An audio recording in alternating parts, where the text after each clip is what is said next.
Welcome to The Intentional Way, where literally every moment is a step towards purposeful living.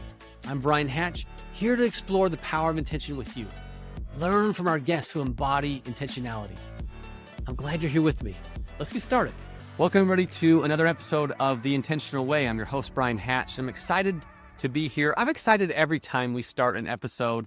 And today I've got somebody that, for me, is very special. It's a person I've gotten to know over the years and someone that has just embodied some really cool principles in life. She's taught me a lot, and I'm excited for her to teach you a lot of great things as well.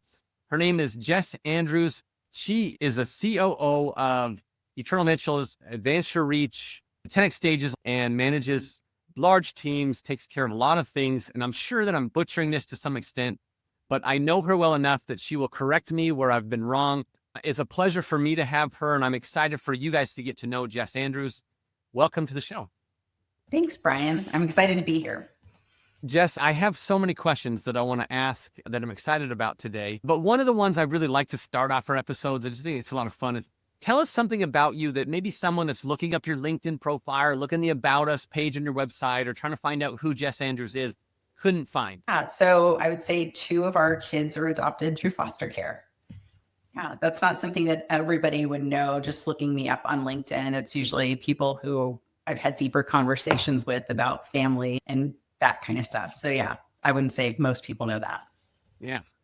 So then I'm going to go there. Tell me a little more about that foster care process for you. I think that when it comes to intentionality, that's a huge subject that naturally people that just are able to have kids naturally, they can maybe fall into that. I'm not trying to be rude to those that have kids. It's great.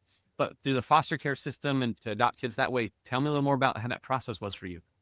Yeah, I'm going to go way back now. That's more of a deeper intention when I think about it. That came up when I was quite young. So when I was little, my parents divorced when I was 5 years old, and my mom moved us from South Texas up to Chicago. So for 2 years, I didn't really see my dad because we were so far apart. I talked to him on the phone, but that was about it.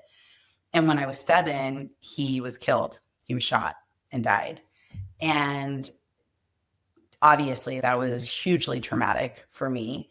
And then I grew up without that male figure in my life.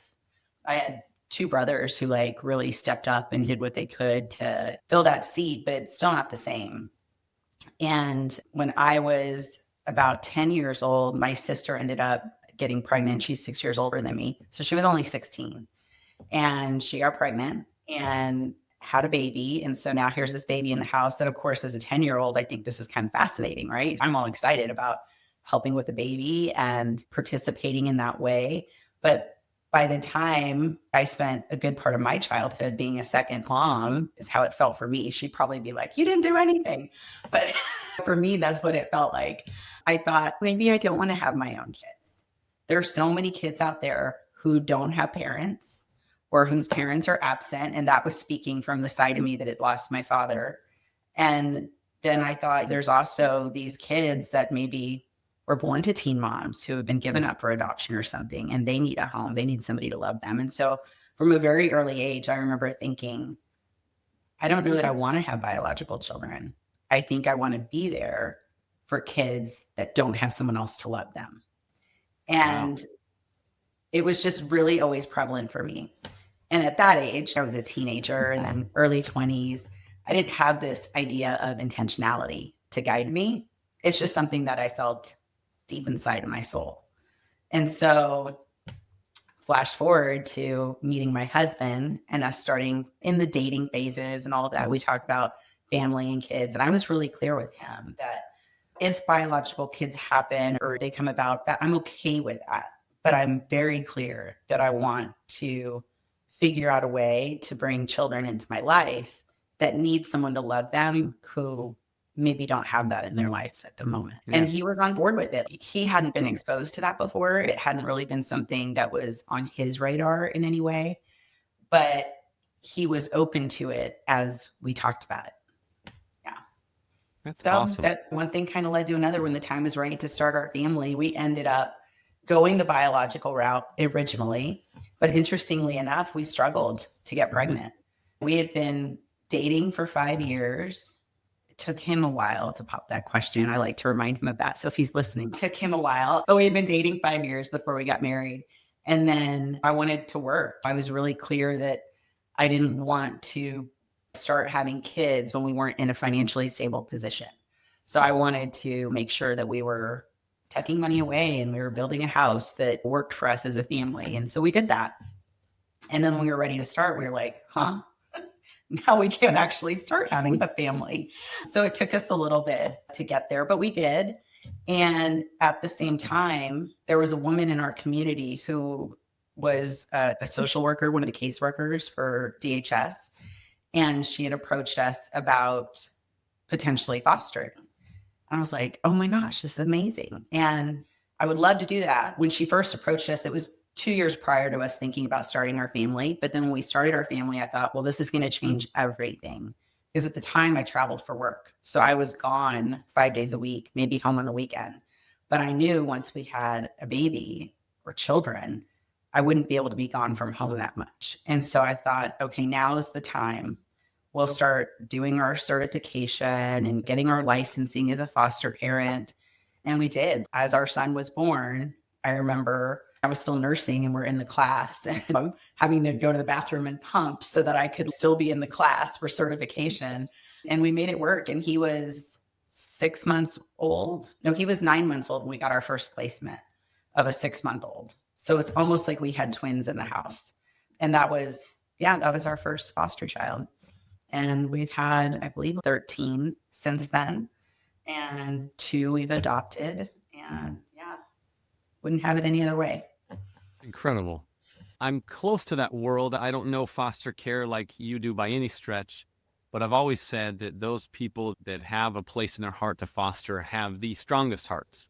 I think it's incredible that you took that on at a young age and wanted that, but then knowing now going through and helping 13 kids, keeping 2 of them in your home, which is great. You have to have a lot of intentionality to know that there's going to be heartbreak and success and failure in that. Not that you're failing, but just when kids come and go, there's a certain level of heartbreak that comes from that. And I just think the world of people like you, and obviously hearing your story again here today, it's just heartwarming. It's amazing. Oh, thank you. Yeah, I think it was more challenging than I thought it was going to be. I think with the rose-colored glasses going into it, I thought, oh, all of these kids, they're going to be so hungry for somebody to love them and be with them. But it's very scary for them to be in a completely different environment, a different house, different people, different smells, different things, different school in some cases. And even for the kids that had experienced great trauma, it's another trauma on top of that, right? So learning to navigate that and learning, you might think, oh, they should be grateful, right? They don't all come off like that. Like a lot of them are angry or frustrated or hurt or just withdrawn. And so it's taken a lot to figure that out and then figure out the dynamic with our other kids in the house. And we've had to have conversations with DHS to say it's not safe for our other kids with this child or these children in our home. And we've had to request that they be moved, which we don't want to do. We don't want them to experience rejection. And I know that I have to protect my kids in my home that are my kids first. So yeah, it's definitely been an eye-opening experience, but not one that I would change. And where we're at in our life right now is my husband and I feel like, okay, we've kind of done what we want to do when it comes to fostering. So we're not taking any long-term placements, but we're more of an emergency placement or respite foster home. Grandma's in Tennessee and she can't get here for another week. We can take a kid for a week. But we're not going to do like an indefinite placement because we just know like where we're at with work and our kids and their schedules. We just can't make that commitment at this time. Yeah. So our intention has shifted now. Well, I love that you brought intention, but I think you also said that even before this world of intentionality, maybe it was apparent to you, you were intentional because it takes a level of intentionality as a kid to go through what you did, to have the traumas in your life and to say, I'm going to be there for kids that don't have a parent figure in their life.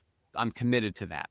That's not a small level. You might not have called it intention back then, but that's absolutely intention back then, right? So you've lived that, and that's really cool that it's come to fruition with your own kids in your home. And that's just magical. Really cool. Yeah, Yeah. 100%. Jeff, I'm dying to know a little more about you as a COO. What I've experienced and seen of you is maybe I shouldn't share all of that yet, but you have at minimum a million things to think about as a COO.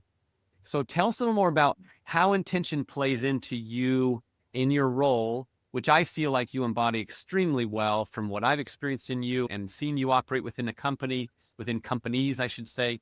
Tell us a little more about how that pans out for you. Oh man. Well, I would say that I am not perfect by any means. I mean, there are so many days where I look back on it and I wish I could have some redos in certain moments, or I wonder why I didn't think of something that maybe I should have thought of. But what I would say is intentionality is not something that I started out really knowing or understanding for what it is. Graduating from college, the first thought in my mind was like, I got to pay back student loans. I just need a job, right? So I was looking for that. And then as I've, maybe you can say aged, maybe as I've had some life experiences and been in different positions and have grown in those positions, whether it be skill sets or just understanding of who I am as a person, I think is a big part of it, and who I want to be. I would say that intention has now arrived. And so in this role specifically with Eternal Ventures, I started out, it was that life change, right? When I mentioned that with my son, when we were having a baby, I knew things were going to have to change. I couldn't travel anymore. I had previously been in the oil, gas, and renewable energy industry. I was a landman. So I would go out and I'd meet with landowners and I would sign them into wind farm contracts, solar farm contracts. I was the company representative. And that all had shift.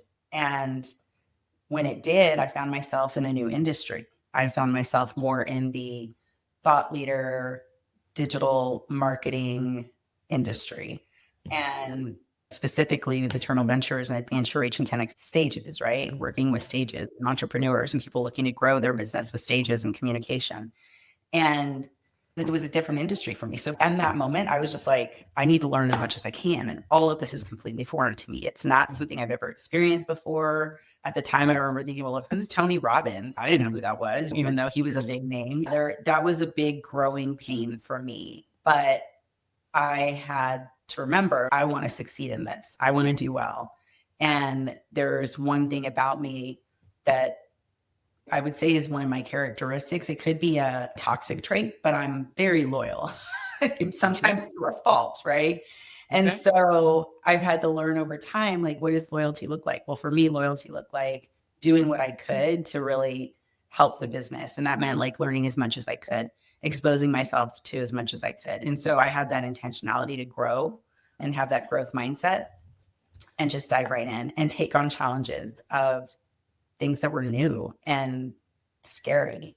And that still happens every day. There are still things that come across my desk, opportunities for the business or organization that are completely new. And they're still scary in that moment. Like that fear rises up. And I've had to remember, what is my intention here? My intention is to do well for the business, to be a steward of this business, to make sure that we grow, to make sure that the employees are taken care of and listened to. And again, is it perfect in every moment? No, but I know that I'm doing the best that I can in that moment. And there's not a whole lot more that I can ask of myself. So I hope that was responsive to your question. Yeah. There's no wrong answer to my questions, Jess. Definitely responsive.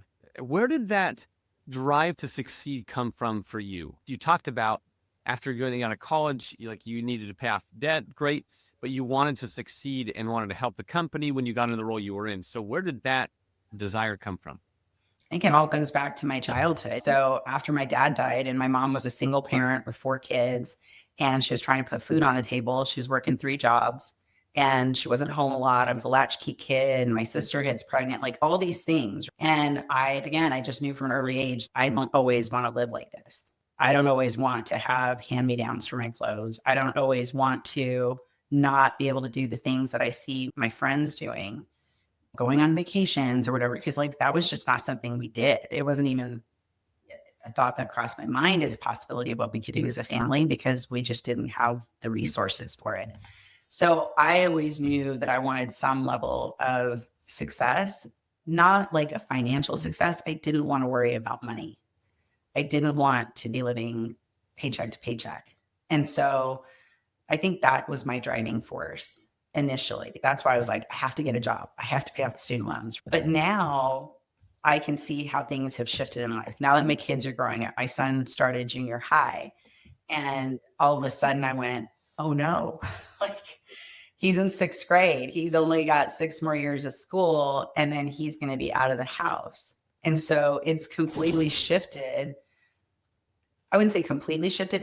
It's re-emphasized what I knew my priorities were a couple of years ago, and I've just been lax about them.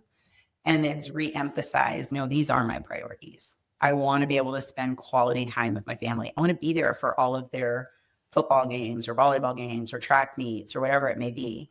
And I'm looking at how do I create in my life and with the business the opportunity to do that. How can they coexist? How can I still be a COO of these 5 companies and yet still be there for my family, be the mom, be the wife, be there in my community with the things that I participate in? And yeah, it can be fun, it can be scary, but at the end of the day, it's fulfilling when I actually get to accomplish that. Hey, real quick, if you're enjoying this episode, please subscribe, follow, and download our episode. Your support allows us to bring more intentional guests just like this, and it means the world to us. Now, let's get back to the episode. What I find extremely interesting is that you stated that you tied it back to what you experienced as a child. And basically, how I'm interpreting what you've said, I'm probably going to butcher the actual words here, but you experienced the outcome that you didn't want. And I recognize that you would say that your mom worked really hard to take care of what she could. So there's no judgment there. But you experienced the outcomes that you were like, this isn't what I want to create. And so that experience of living through it helped you see a vision for yourself that was different. That was, as you said, didn't have to worry about finances, didn't have to worry about if we could go on vacation or do this thing with the kids or the family. And so experiencing one thing allowed you to create something different. And I think that's a testament to you being a driver behind it. And like I said, that desire to be successful sounds like it permeates quite a bit of your life. Yeah. And it's interesting. I've never really thought about it in that perspective, but as you put language to it, yeah, 100%. Interesting. Well, we've talked about where you are right now in life with your kids and refocusing in on them. I think that is a beautiful thing. I still want to find out a little more about what is it that goes on for you as a COO. Tell us a little more about what's that like. I think we have some listeners that would be interested to know, what does a COO actually do? Because I believe in my heart of hearts that there's quite a bit of intentionality. And anybody listening, and Jess, no guest, myself, no one is perfect at intentionality. There's no one that's done it 100% all the time, every day of the week. But at the same token, there's got to be a lot of that goes into what you experience as a COO. So tell us a little more about the role and how that is and how you experience it. Yeah. When I first started in the company back in 2017, I was a contractor and just working a little bit at a time, 10 hours a week or 20 hours a week. And within that first year, that started to grow into 30 hours a week, 40 hours a week, which was great. I was finding satisfaction in what I was doing. And I like to think that P was experiencing me as providing value, or he wouldn't continue to keep giving me more and more to do. What was that role when you initially, what were you doing? I was just doing a CE role. So like I said, I had to reinvent myself, right? I'd been over here doing all this oil and gas and wind farm stuff under my own company. I had my own company at the time doing that as a contractor. And I ended up just putting my profile on Upwork and looking for just odd jobs I could do remotely and not have to travel. I had a baby. And he found me on Upwork and reached out, wanted to meet in person. We met and he's like, yeah, I just need a little bit of help, like 10 hours of customer experience help a week. He was in the process of really getting his business up and off the ground. And so that's how it started. And then as time went on, I started doing more and more. He had one of his team members move. And so he needed me to step in and take on their roles and responsibilities. And at the end of 2017 into 2018, we decided to turn all of our contractors, there were only like 6 of us at the time, into employees. And he asked me to step in as director of operations instead of doing customer experience. And so I did that for a bit. And then I believe it was in like 2021 that he asked me at the end of that year if I would elevate basically into the COO role, which the big difference was we were all on a leadership team together. So our director of marketing, finance, customer experience, operations, myself, and Pete as the visionary and founder. We were kind of a team and Pete was leading, but he was really clear that he wanted to be able to not be in as much of the day to day and have somebody else run the day to day so that he was free to grow other aspects of the business and to help make it rain for the organization in different ways. So he really needed somebody who could step in and help lead the other team members. And so that's when it shifted into the COO role. That was a challenge for me. And I think it played a few mind games with me originally because I thought, oh, now I have this new title. I need to just automatically be a different, more elevated leader who knows so much more and can do so much more. And for a good probably 6 to 8 months, I felt like I had that imposter syndrome, right? I have this job that I'm not qualified for, that I probably shouldn't be doing, or somebody else can do it better than I can. And it wasn't something that in the moment I saw it for what it was, but looking back, I can see it for what it was. And I remember having my executive leadership coach at the time say to me, you think of yourself as a general contractor on a home that's being built. You don't have to be the plumber with all the certifications and know every nuance of plumbing. You don't have to be the electrician or the person doing the drywall and know every nuance of it, but you have to know enough to know that the plumbing and the electrical has to go in before the drywall goes up, right? And so like you need to know enough to be able to lead the other leaders to success. And so I remember just sitting with that for a while and recognizing it for what it was and learning not to judge myself so harshly so that I could be effective in the role that Pete wanted me to be in. So it took a little bit of time and it's taken a lot of growth and self-reflection as well. Because of having to overcome that mindset, I probably wasn't the best leader in that moment. I think I was probably more assertive or aggressive than I needed to be as a leader, trying to prove myself, which actually harmed relationships with my peers versus helping them. And so I've also had to do work, be an intentional leader, to do work to clean that up with them and to show up in a different way as being more supportive while still holding them accountable, but not holding them accountable in a way that they experience shame or like they've done something wrong. Yeah. What an excellent story, Jess. I think of the, I don't know, thousands, hundreds of thousands, millions of people that are maybe in that contractor or they're in that Upwork role of like piecework or getting things done that need to be, and then elevating yourself to a COO role through work and effort and obviously loyalty, as you've talked about.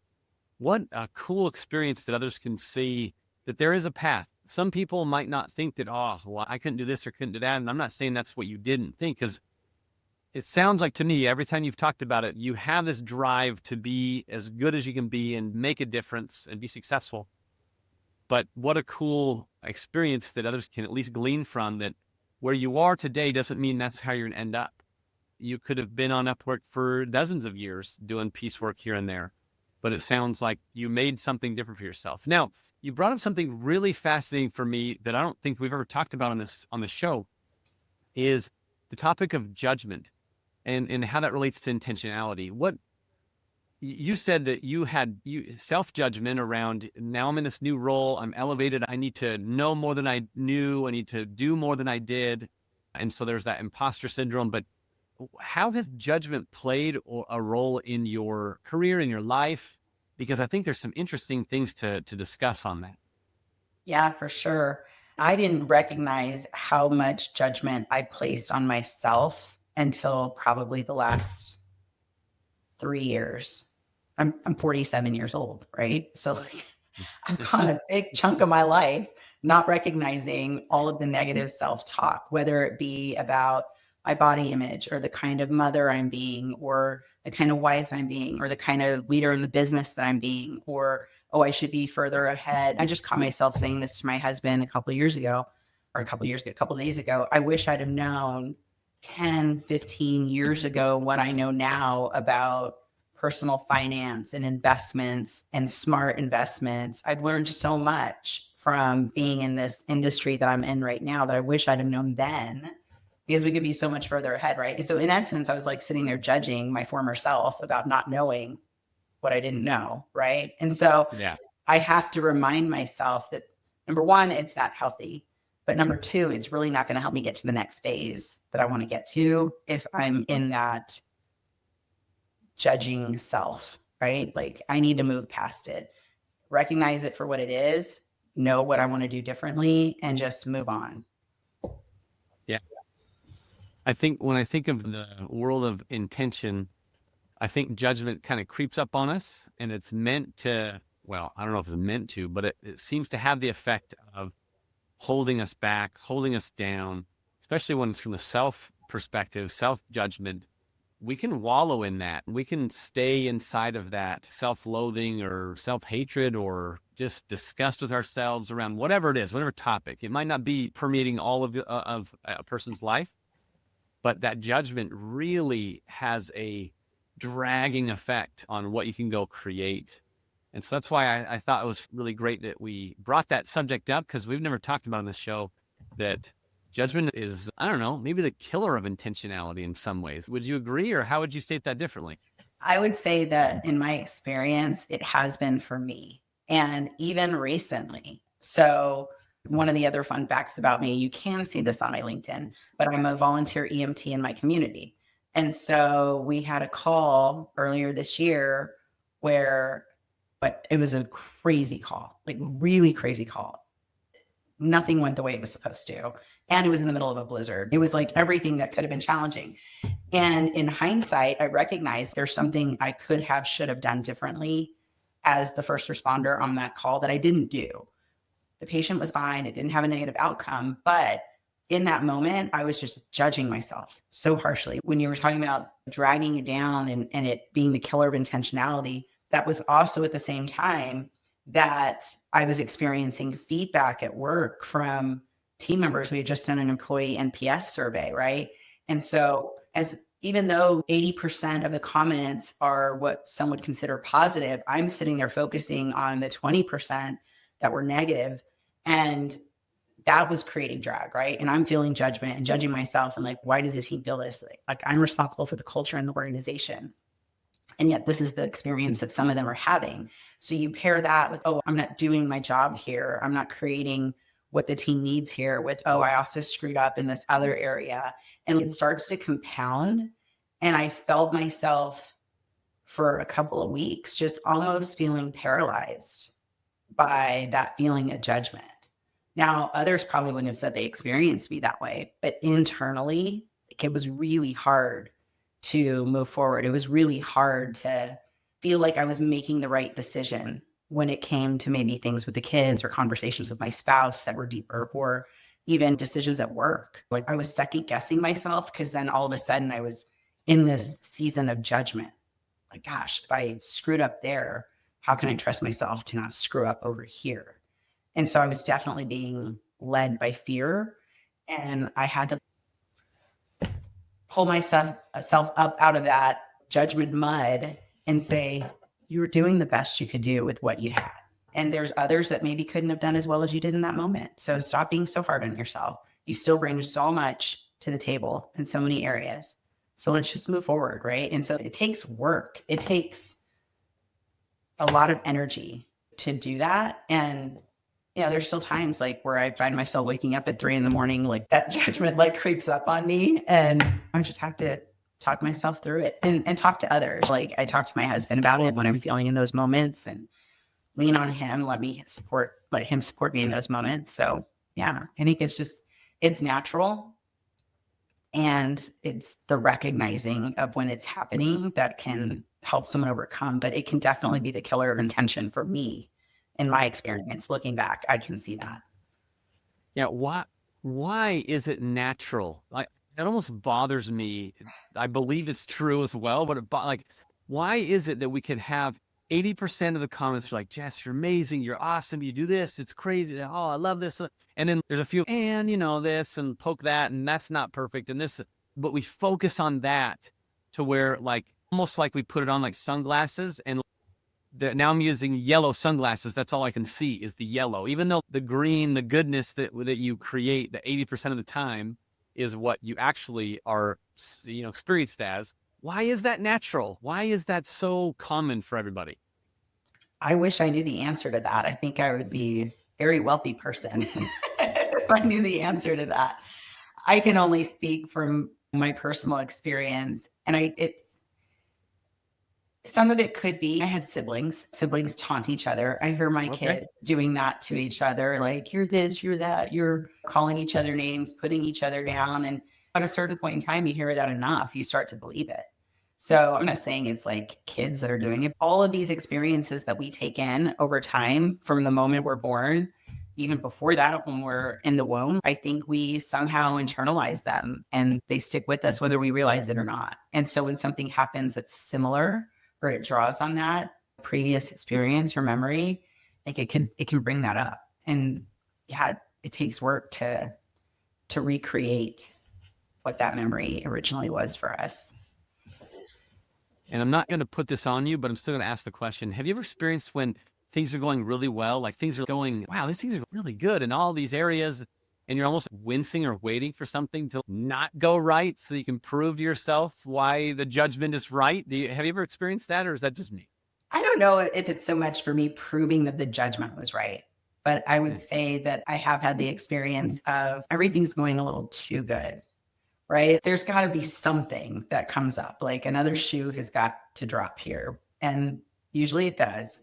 But so it reinforces that, yeah, there was going to be another shoe, like the happiness or the easy flow wasn't going to last. And I knew that, but I wouldn't say that for me, it would result in like the judgment side of things. Yeah. So let's put a little intentionality into this judgment then. How do you diminish it? How do you, because if both of us are right, and whether we are or not, I'm not so worried, but if we're both speaking what we've experienced, that we focus on some of the negative or we're focusing on some of the judgment that's the smaller portion of who we really are or what we've accomplished, how do we diminish it? How do we put it away? How do we get over it? What have you experienced? Yeah. So for me, again, like I've had to just have conversations with other people, right? So I remember, for example, after that EMPS survey, I had one leader reach out to me because when we received that, I sat there with it for a moment, just thinking, man, again, 80% of it was great, had great comments, suggestions, ideas, experiences. But that 20%, I would say, even at that, the vast majority of that 20% was information that was useful. Like, oh, I didn't realize that. I can do something with that. But there was that small percentage that was just mean, right? And I think it was the mean that had the biggest impact. And I remember sitting there going, how do I release this to the other leaders? Because these are people that I lead, and this is what their team is saying and what they're saying. They were also part of it. How do I release this to them in a way where, number one, they don't feel judgment, but number two, they don't take maybe the mean comments directed at me and then judge me in a different way or see something different in me that they didn't see before, right? So like my ego was at play. I was sitting there like, oh my gosh, how is this all going to play out? What's our CEO and founder going to think? What's Pete going to think when he reads some of this stuff, right? And I thought, the conversations I have with my other leaders around judgment is that it holds them back. It doesn't let them move on to greatness. And yet here I was letting this judgment impact me in the exact way that I coach them not to let it impact them. And so I thought, no, I'm going to release it to my leaders. They need to see, and we all need to collaborate on the things that we want to affect change on for our team. And so I did. And I remember one of my directors in our one-on-one, she said to me, she's just like, I just want to tell you how brave I thought it was that you shared those responses. And I just want you to know I didn't think they were fair. And like, I'm ready to go to work and figure out what we need to do differently. So like here I've been worried of the judgment I'd received, but I actually instead received support and collaboration and partnership. So yeah, it's so easy to play tricks on ourselves and mind games on ourselves. But I knew that, again, my intention is to help grow this business. It's to see this business succeed. And part of the business succeeding isn't just the financials for the business, it's also the team. And as an organization, we also have a commitment to giving back. So charitable contributions every year. We can't contribute to charities. We cannot serve our team if we are not profitable. And we can't be profitable if we don't have a team that's willing to work. So it like all works together. And so in those moments, I just have to remind myself, what is my intention with this? If my intention is to stroke my ego, then I'm coming from the wrong place. But if my intention is to grow the business, to have a team that loves being here, and to give back to charity, well, then I need to release this to the directors so that we can all collaborate and partner on how to improve what we can improve. Yeah. I like that. The way that I'm seeing what you've experienced here is that if you can bring what the judgment is, if it's mean-spirited, even if it's just rude, if you can look at it and dissect it like you would, I don't know, dinner. You have a plate of dinner and you're like, what is this? They didn't tell me what this was. I don't know what the chef made. If you look at it that way with some curiosity, then even things that are mean-spirited, if we don't take them internally, we kind of let them just be on the plate, let them be out in front of us, it gives us the opportunity to decide what we want to do with it. We could say, yeah, that's mean, and then decide to discard it, or we could say, oh, that's mean, but there's some truth to it, so I'm going to fix this element of it. Or there's things that we can do with it once we look at it that way, instead of being like, I'm the worst. It's almost like shortcutting the learning process, in my opinion, when I've experienced with this. Okay, so when we let judgment in, we're shortcutting the learning we could have. We're just going to the, well, I'm not good, or I'm not this, or this person's a jerk because they said. We find other things that aren't important and focus on those things as opposed to learning from what is. That's how I see it. Do you see it differently? No, I think you said that beautifully. Okay. Well, I think that judgment is one of those that I think we'll have to keep coming back to. This is a fascinating discussion on. Jess, anything else on those lines or others that are impactful the way you see intentionality? Has any of the thoughts that we've discussed come up that you're like, man, we really need to talk about this today too? Earlier, when you had asked me about being a COO and what does that mean and what does that look like in the organization, and I had explained to you, I had to go through this sort of paradigm shift in my mind of what that was, right? And, is it leading everyone? And what does leading everyone mean? Does it mean that I have to be in their business all of their time? And part of that process, I also experienced as not just the whole imposter syndrome going on, but at the same time, what was also going on for me was I was becoming overwhelmed because I thought I had to be in every single aspect of the business in the deepest way, right? And it's just not humanly possible. There's not enough hours in the day. And part of that process for me was recognizing that I needed to grow leaders under me. And that didn't mean that I was also the leader in each of those lanes that they were operating in. So I have a director of marketing. Like, I'm not going to be in on all her meetings. I'm not going to be telling her staff what to do, when to do it, how to do it, deadlines and everything. I need to lean on her to do that. And there were some elements of the business where I think I found myself trying to dive in too much because I was trying to be that COO. And I had to learn to, number one, trust my leaders. But number two, in the areas where they felt like they were maybe experiencing that they weren't showing up in the way they wanted to or leading in the way they wanted to, helping coach them, but also helping coach their team under them. And so my theme became, like, after that first 6 to 8 months of really struggling in the new role, it became growing leaders. Like, that's how I looked at my job from that point forward, was growing leaders. And it was also part of the cleaning up my mess of how I had previously been leading by bringing in some of our middle managers and creating a leadership program for them, where it was like them and me, and it was a safe space for us to talk about the challenges they were experiencing in their role. challenges with the communication or supervising people. And I actually found that to be one of the most rewarding parts of my job. And that is still one of the most rewarding. I love having the one-on-ones with my different directors right now. I love helping them overcome.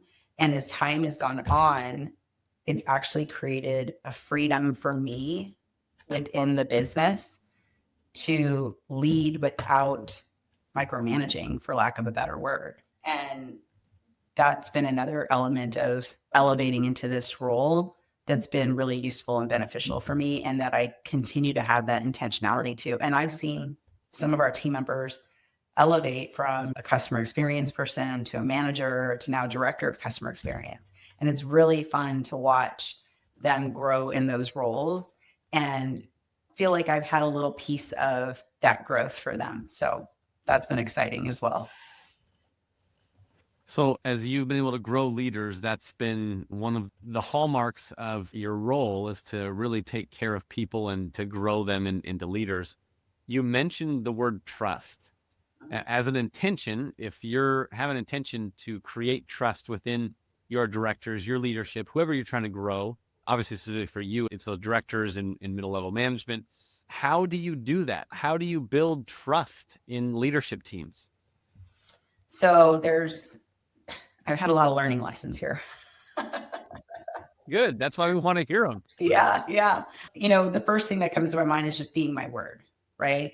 And it's not so much around deadlines and that sort of stuff, but when they come to me with something that, whether it's personal or it's business related, an interaction or a conversation they've had or something they're concerned with, holding a discipline to not have another conversation with somebody else about it. Now, that doesn't mean that I don't look to find a way to create a different scenario in that, but I don't do it by saying, oh, I just talked to so-and-so and they told me this issue and now I'm going to come and talk to you and how can we fix this, right? So it takes a little bit of finesse and nuance to know, for them to see me go to work and be in action to solve for the problem or the obstacle they're bringing me without violating their trust in what they've shared with me or violating their confidence. And so that has taken time for me to figure out how to navigate well. And in retrospect, I don't think that's not an area where I feel like I've made a mistake and I violated somebody's trust in that area. I've been really conscientious about that. Other areas that I had to gain back trust, when I said I was maybe like too aggressive or too assertive, if there was a big problem or an error in the business or somebody did something wrong, my initial approach used to be, well, who did that? Why did they do that? Which can come across very accusatory and like, you screwed up and I'm looking at you as having been the one to screw up. And now I approach it more just being in discovery. Oh, okay, so this was the situation. Does anyone have any context on how this happened? And what do you guys suggest we do to make sure it doesn't happen going forward? So that nobody feels like I'm coming at them. Instead, it's more collaborative of, yeah, we're all human. Nobody's perfect. We're going to make mistakes. How do we acknowledge what the mistake was and fix it so that we don't make that mistake again? So it's like a same outcome I'm going after. I don't want that mistake to happen, but it's the approach that I take. And I've had team members share with me, I've really seen a change in your approach and I appreciate it and thank you. And that has built trust within those relationships where maybe I had damaged them before in my approach. I do still have to slow myself down sometimes, right? I'm human, right? So I'm like, how did this just happen? But I have to take that hot minute to just center myself and think, okay, what is my long-term goal here with the team? There's a different approach I can take here. Yeah. So building and growing this leadership, this team via trust as an intention requires you to be able to keep your mouth shut about certain things that are going on for them, but not in a way that you're not in it with them or you want to help them, Right. but not spreading whatever is going on with them to everybody else. I think that's not how you said it, but that's how I'm extrapolating it. And then in addition, being able to see your own mistakes, see what you've done, but build that trust by being trusting, being a trustworthy person, sounds like is how you've been able to do that over time. Would you say it differently? No, I think you captured 100% on that. And people also feel trusted when they're given responsibilities. And if I'm going to be the one in there at all times trying to own that responsibility, they don't fully own it. So then when there's a success in it, they don't feel like they really get the glory for that success. And my team works really hard. And I'm so proud of who they are and how they show up. And I want them to have that glory.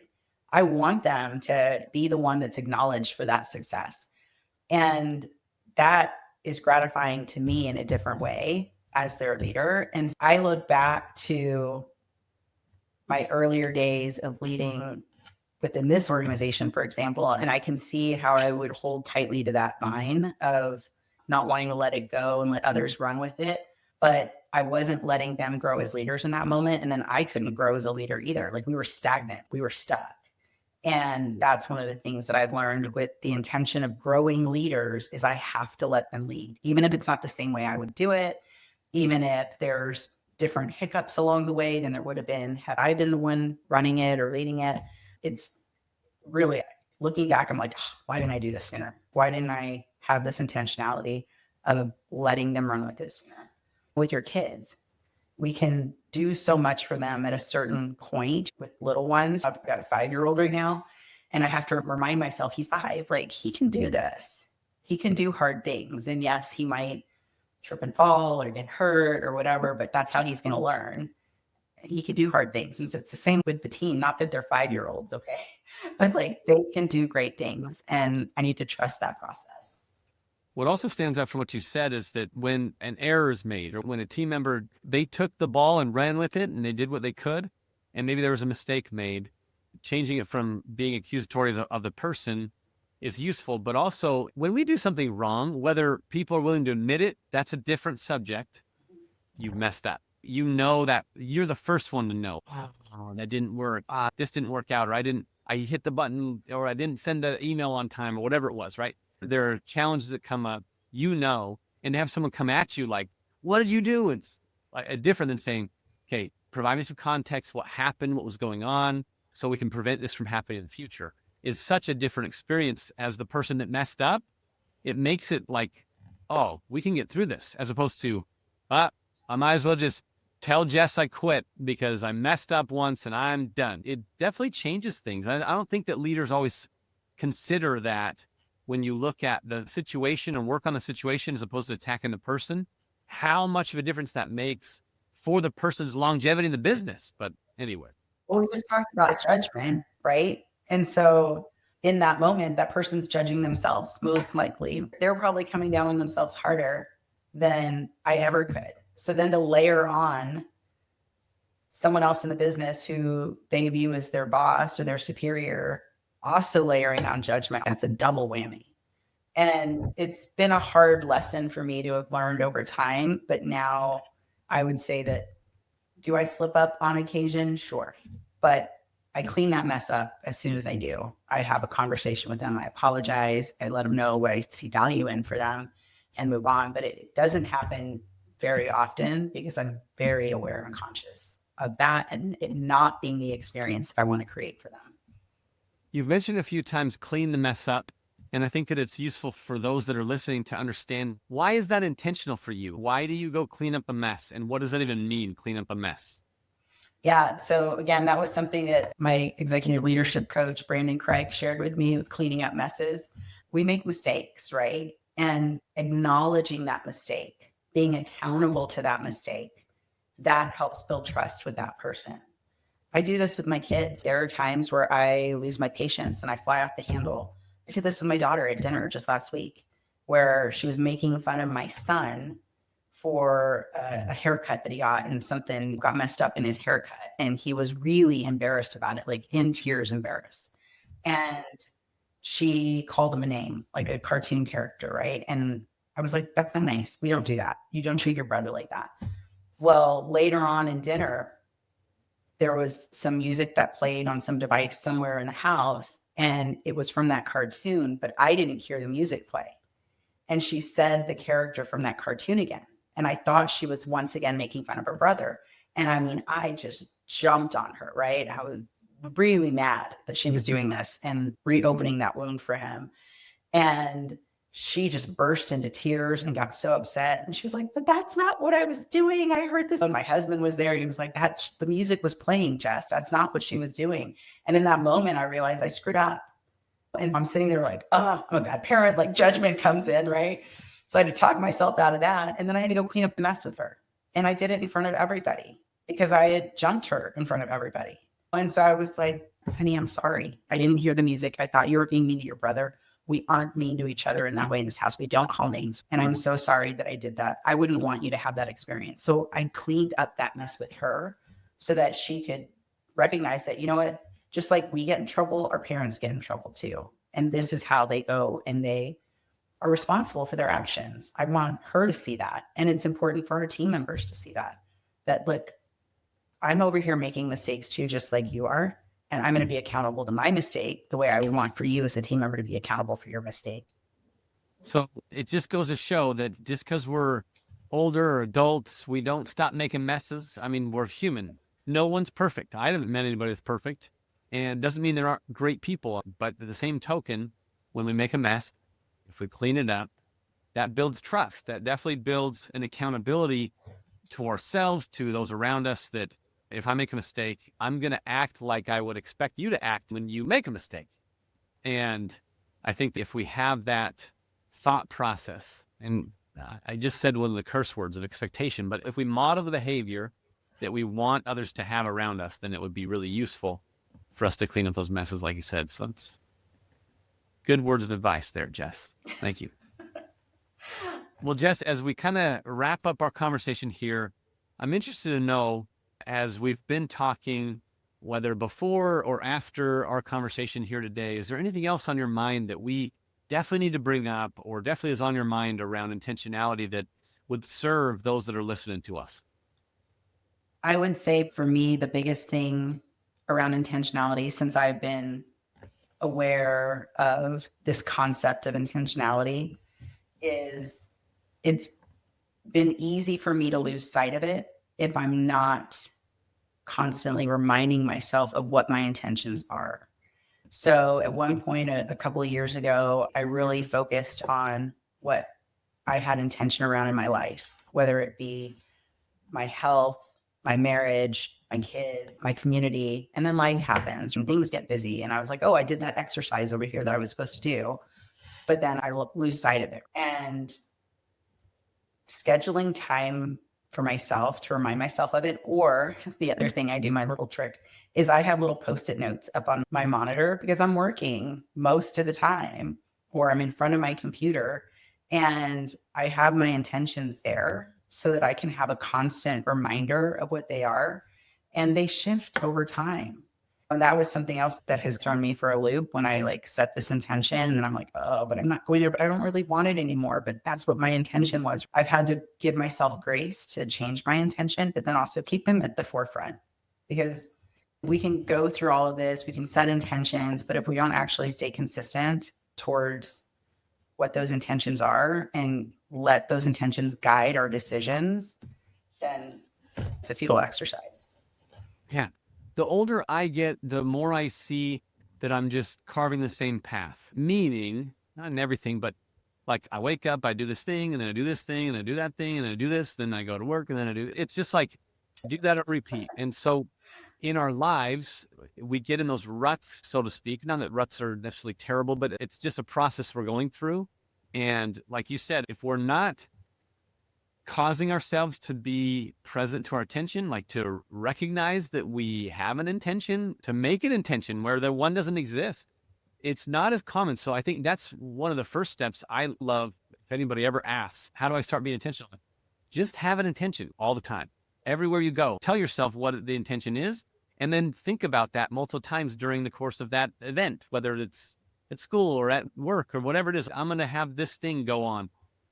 Like you said, it's too easy to just go back into my predetermined routine. Like it's just too easy to do that as opposed to this is what it is. And I think that's where we get in the most trouble, honestly, in the world of intentionality is where we lose sight of having an intention. You don't have to have a perfect intention, just an intention is so critical to have.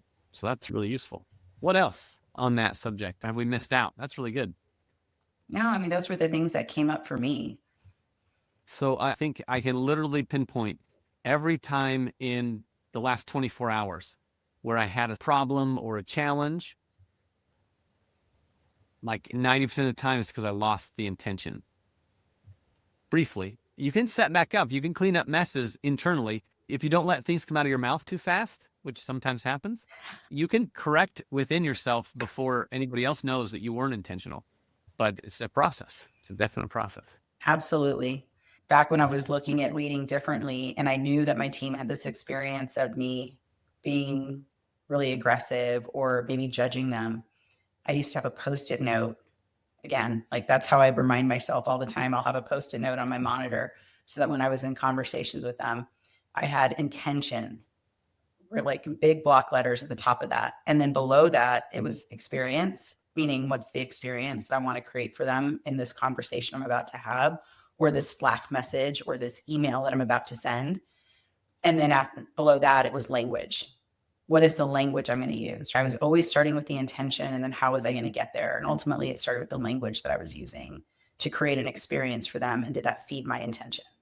And so those 3 words, I just kept right there for the longest time. It was probably 2 years that I kept it on my monitor so that I would always remember that in those interactions.